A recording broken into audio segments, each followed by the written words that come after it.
Everyone, this is Dr. Edwards, and I wanted to tell all of you about the next section that is due.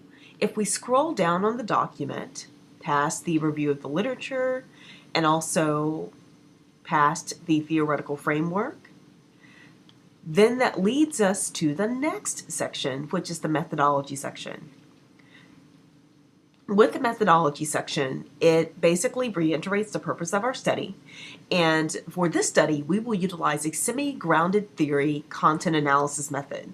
So we will, and grounded theory basically means that we do not go into the research with predetermined themes, but we actually utilize themes that emerge from the research. But we will also use some themes that have been established by prior semesters of the course when it comes to social media research. For example, we will always examine pictures, we will always examine videos and hashtags, and so those are predetermined categories. So with the semi-grounded approach, we're using emerging themes and also predetermined categories as well. So we reiterate what we seek to find. It says we will seek to discover the types of social media content posted on the recruitment accounts. And so we're not using the primary accounts for each of the companies, but we're using the recruitment accounts, and that's why these companies were chosen. So we will look at the most effective types of content, we will look at the level of engagement, and we will look at the just the general types of content and the messages within. Then we basically state a sentence about qualitative content analysis, and I would encourage you to use this resource. They are one of the premier, in my opinion, they're one of the premier qualitative researchers or qualitative research sources out there when it comes to content analysis. And I would use this source as well. Also, that leads to the context of the study, and the context of the study is always the environment in which the research is taking place. So we are utilizing Twitter, and we are also utilizing the accounts for the 4 companies involved in our research. Then we have an explanation of each of the companies involved in the research. We have Walt Disney, we have Carnival, and we also have Royal Caribbean. And so what I did, and I will show this to you, I actually went to the research databases.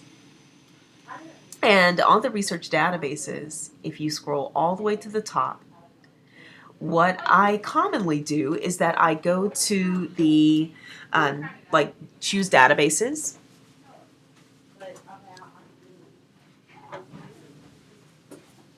and then under choose databases, oh goodness, it says a system problem has occurred. So let's just go search for Tarleton databases. And that is tarleton.edu/library/databases.html. And then that leads us to this screen. And I always choose Business Source Complete because we are looking for SWOT analyses.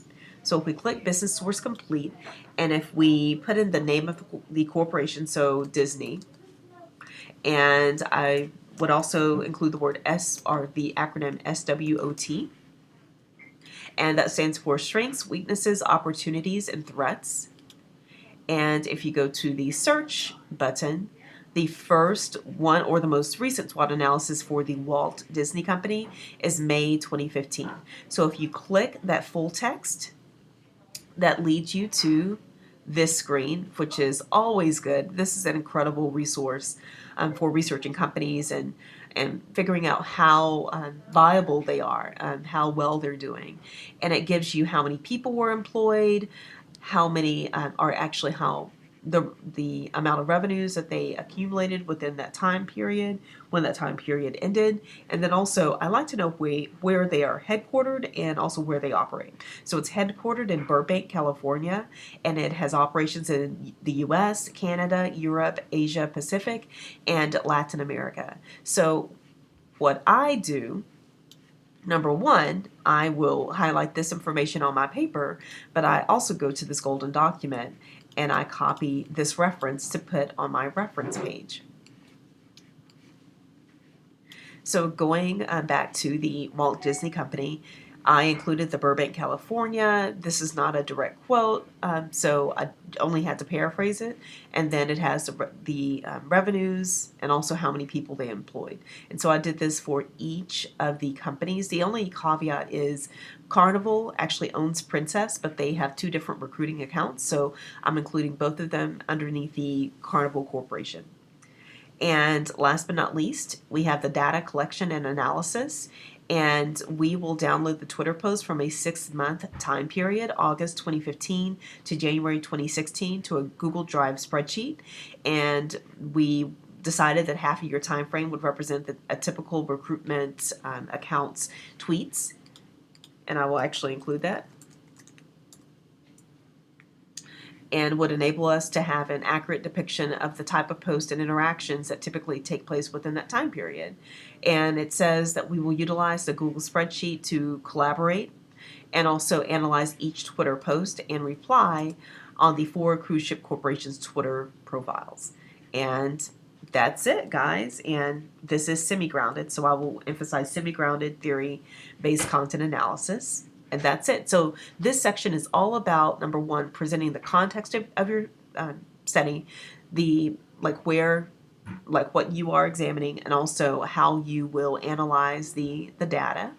And it basically tells the story to a person, or tells your research story to a person who has either no background in the research and sets the stage for them, or tells a person who is well versed in the research how you're examining the tweets and how you will analyze the data.